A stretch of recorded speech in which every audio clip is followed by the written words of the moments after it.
people will say things to me like, oh yeah, but you're a trainer, so it must be easy for you. Or like, yeah, but you work in fitness, so it must be easy for you. That's actually not true.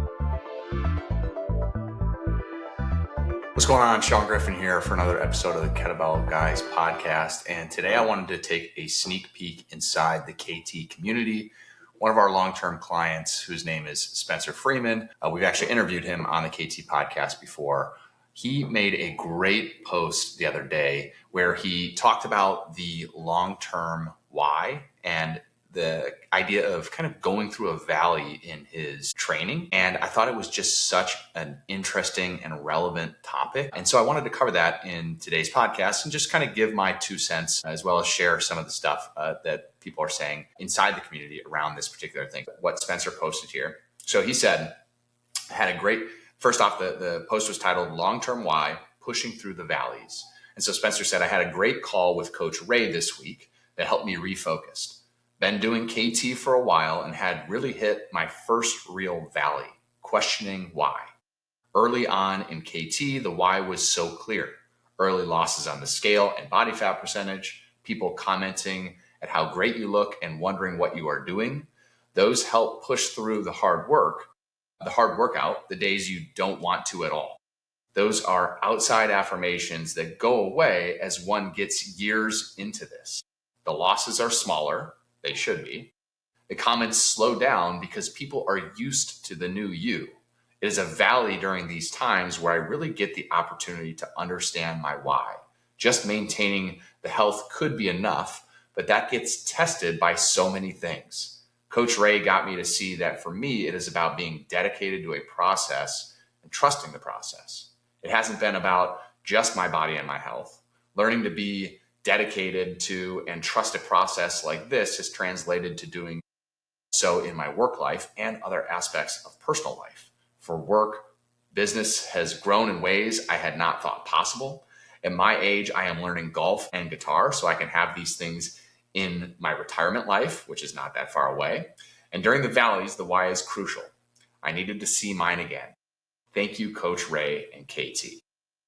So that was what Spencer had to say in his post. And honestly, I thought like this was just so relevant because Spencer, I don't exactly know how long Spencer's been in this program, but I know he's over 300 workouts. He might be over 400 workouts at this time. So he's been in KT for over 2 years and he's achieved a pretty remarkable transformation. I don't know his exact stats, but I'm pretty certain Spencer is down well over 10% body fat.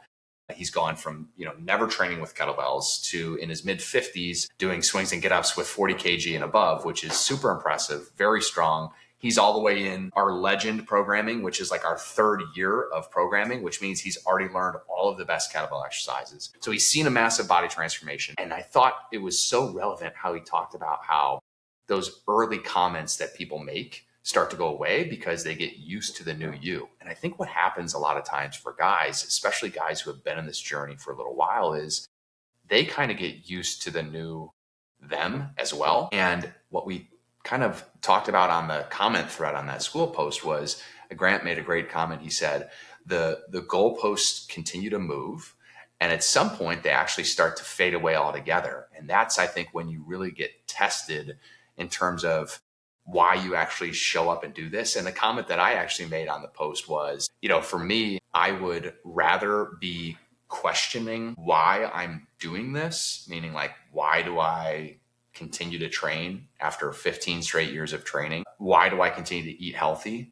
I'd rather be questioning why I'm doing that while being fit, mobile, strong, lean, liking the way that I look and feel.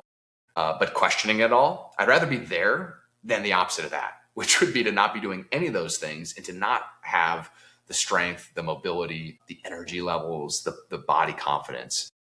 If I had to choose between the two, I would certainly rather be struggling in this valley of understanding why.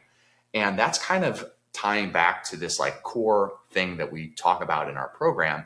And it's funny because we use this really at the start of the KT program to get guys to understand this idea of you have to take action regardless of motivation. So we talk about how action precedes motivation. And what's interesting is that this idea of steady action, regardless of your motivation level, it always applies in your journey, because as Spencer alluded to, he might find himself in a valley of motivation and a valley of like questioning this longer term, why am I actually doing this? Like, why am I continuing to do this even after the newness is worn off, even after I'm really probably not seeing the motivational changes to his body or to his strength level or even to learning new skills. Like, he's already gone through all.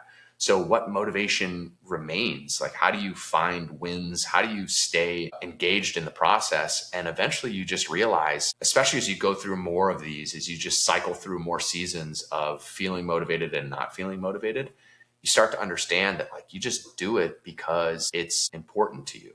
Because the having your fitness, having the ability to move well, for Spencer in his mid to late 50s, knowing that retirement is right around the corner versus, let's say, someone like me who's in their 40s with young kids at home.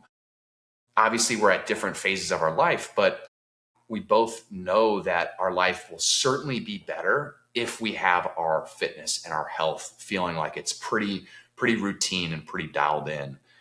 And I look at it like, okay, so, why do I continue to brush my teeth, even though I've been brushing my teeth my whole life? And obviously there's no like wins or newness around brushing my teeth. Well, I do it because I don't want my teeth to rot and fall out. And the same thing applies for my fitness. It's like, okay, so the habit is established. It's not even really something that I think about. It's just that I don't want what would happen if I didn't take care of those things. And as long as you can just understand that and you realize, okay, I'm probably not always going to feel motivated, but I know what my motivation is. I know that I am motivated to avoid the things that I know will happen if I don't do these things, if I don't walk consistently, if I don't eat healthy consistently, if I don't exercise consistently. I know what will happen because I can just look around me and see what's happening to so many people who are not doing those things. And so I know I don't want that. Now, am I always going to feel motivated? Definitely not. I've gone through seasons, literally years at a time, where I felt like I just didn't really have motivation to train, and I didn't really have motivation to like continue to chase new goals. And funny enough, in the last 2 years, I've had the motivation to go after new goals. First, it was snatching, which I did for 20 straight months, snatching twice a week, going from starting at the 32 kg to all the way up to snatching the 44 kg for 160 reps. I had periods within that where I was questioning why I was doing it, but I had this goal of wanting to be able to snatch the 48 kg. And I just wanted to see how far I could take that. And now I'm actually in a phase of doing the same thing with pressing, which has always been like my nemesis in terms of kettlebell exercises. So I think and I've had like 1.5 to 2 year spans where all I did was swings and get-ups because I just didn't have motivation to do anything more. But I knew I just wanted to maintain. I knew I wanted to maintain the habit set. And so I didn't want to have to think about it. I didn't want to have to chase any goals or any PRs. I just wanted to know that I was putting in the work, because what I've learned, and I think what a lot of guys learn as they go through this process, is you will go back up. Like, you're not in a valley forever. Eventually your motivation will return and you'll start to want to chase goals again. And so what's most important when you're in that valley is that you just sustain the habit set.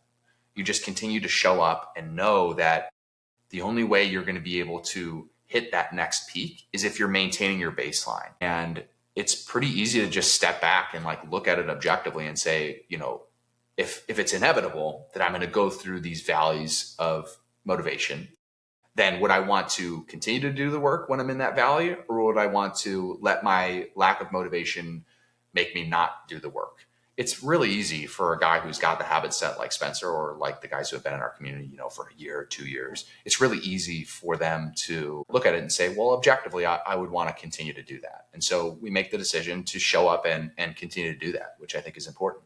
So that was Spencer's post. Now, I went down to the comments and I thought this was a really cool comment from our client, Kevin. He said, "The struggle is real. Love Ray and Grant and Sean and all the KT guys consistently encouraging me.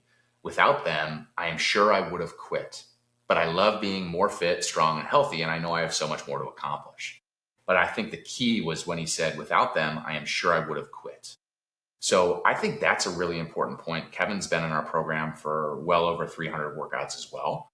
And Kevin is actually, I think, if I'm not mistaken, and Kevin, don't get upset with me if I misstate here, but I believe Kevin is in his 60s, maybe even mid 60s. So, a full maybe decade ahead of even Spencer. But the interesting point where he said, without them, I'm sure I would have quit. Interestingly, people will say things to me like, oh yeah, but you're a trainer, so it must be easy for you. Or like, yeah, but you work in fitness, so it must be easy for you. That's actually not true. I actually agree completely with Kevin, which is to say, without the KT community, I would have quit too. Without having started my own gym and then ran that gym for 7 years, I would have quit too. I am a full believer in the power of community and surrounding yourself with like-minded people in order to do something where you're going to consistently not feel motivated to do. It is, to me, a secret weapon to have a community. It doesn't need to be the KT community. It can be any community that you have a bunch of people who you respect and who you relate to, who are doing the work that you're telling yourself that is important to you. If you have that, it is so much easier. It is so much, I think, probably more likely that you're going to show up and do it even when you don't feel like it. That is like a secret weapon. I would encourage anyone out there to find who's struggling with consistency, especially around fitness. Find a community of people who are already doing the work that you want to do and invest in that community. Show up and be a part of that community so that you will have the reminder on a consistent basis that there are other people out there like you who are struggling to stay motivated, yet they're still showing up and doing the work. And so, I started this with Spencer's idea of like being in this valley and having to return to your why. And I think that's incredibly important when you get started on a transformation journey, to have a really clear why. I remember speaking with Spencer after his initial, I think he had been in the program for maybe not even a year. And he talked about how his motivation for why was he wanted to know that he was going to be able to be physically free and capable to do anything he wanted in retirement. And interestingly, over the last 2.5 to 3 years, Spencer has unquestionably put himself in a position where that will be the case. But the thing that I think is probably the most important thing for any guy to understand is that, like, okay, so Spencer joins KT at 54 or maybe 53. And from 53 to 56, Spencer gets incredibly fit. He got incredibly fit in his first year. And now he's spent the last 1.5 to 2 years maintaining it, stacking new skills, and really more than anything, probably stacking the evidence that he can do this through the valleys of motivation that are inevitable. But the really interesting part that everyone has to wrap their head around is that, okay, so Spencer's 56. So let's say he's still got, 6, 7, 8, 9, 10 years till he retires. Well, if he just stops doing the work, then he'll go into retirement probably back where he was before he joined KT, which is not fit, not feeling like he can do the things he wants to do physically, not having the endurance, not having the mobility, not having the functional strength to be able to do the things that he wants to do. And 10 years older, joints that are 10 years older, metabolism that's 10 years older. So when you look at it, like, regardless of what has happened to Spencer's motivations over the last 3 years, regardless of how the goalposts have moved for him in terms of performance goals, in terms of body composition goals, the fact of the matter is his original why to be fit for retirement is still very much in play. It is still something that he could lose if he doesn't continue to put in the work. And this is the truth, I think, for everyone, is if you have this, like, that's why I think the core why for every person, whether they can wrap their head around this or not, is like, the core why is to stay fit for life. It's to never feel like you're not fit enough, strong enough, have the energy, have the movement capacity to do whatever you feel like you want to do physically, adventurously. But the only way to get that is to just never not do the work. That's it. And maybe that means that you have to switch things up because you start to lose the motivation in training with kettlebells. And so, okay, now I want to go try, something else like barbells or whatever.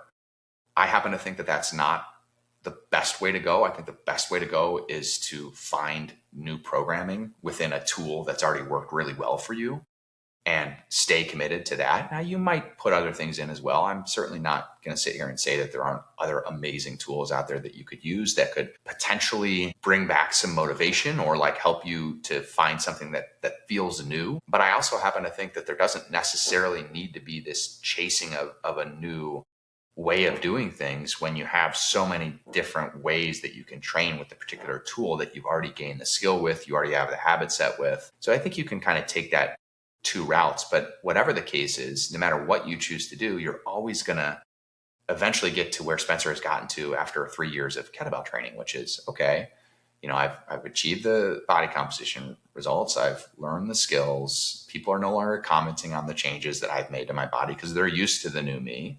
So like, what's my motivation now? You're going to end up back there no matter what you find. And so that's why you just have to be able to remove yourself from this idea of like, I need to have any particular reason other than this just long-term, like non-negotiable belief that I need to put in the work, because if I don't put in the work, I'll lose it. And I refuse to lose it. I refuse to lose the fit, strong, powerful, mobile person that I've become. And if you can just get there and just be dedicated to showing up and doing the work.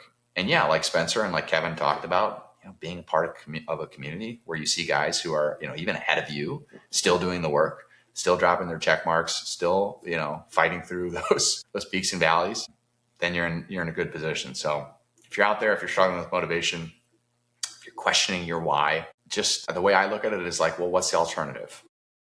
What's the alternative? Like, maybe you go find something new to try, but whatever the case is, the alternative can't be to just do nothing, because then you lose it. And I don't think anyone wants to have it, wants to lose it. So anyway, hope that helps somebody to think through. If you're struggling through a valley right now, just know that it is totally normal. It's completely normal. Keep taking action if you're in a valley, because you will come out of it. Keep taking action. Just dedicate yourself to the process, to taking action. Get your wins from seeing those 4 green check marks each week. 4 green check marks, if you're not in the KT community, would just be like, the goal is 4 workouts a week. Each workout is a green check mark. And if you're getting 4 a week, then you are showing up, you are doing the work. A lot of the times in our community, we talk about chopping wood to keep the fire burning. And that's exactly what you're doing. You're just keeping the fire burning. Eventually, your motivation will return. Eventually, the things that maybe had you feeling less than motivated will start to fade away as well. Just like the motivation or the why kind of faded away. The lack of motivation or the lack of really clarity on why, that will fade away, and it will come back into view, your why. It's just a natural part of the seasons of life. And I think it's unavoidable. So it's something that you just have to look at and say, okay, I feel that that's where I am. It's not going to affect the action that I take. Maybe I'm going to seek out a new focused program so I can have a goal set, but maybe not. Maybe I'm also just going to focus in and just get my check marks. Yeah. And hopefully that helps. All right. I hope you have a great day and get out there, swing some bells.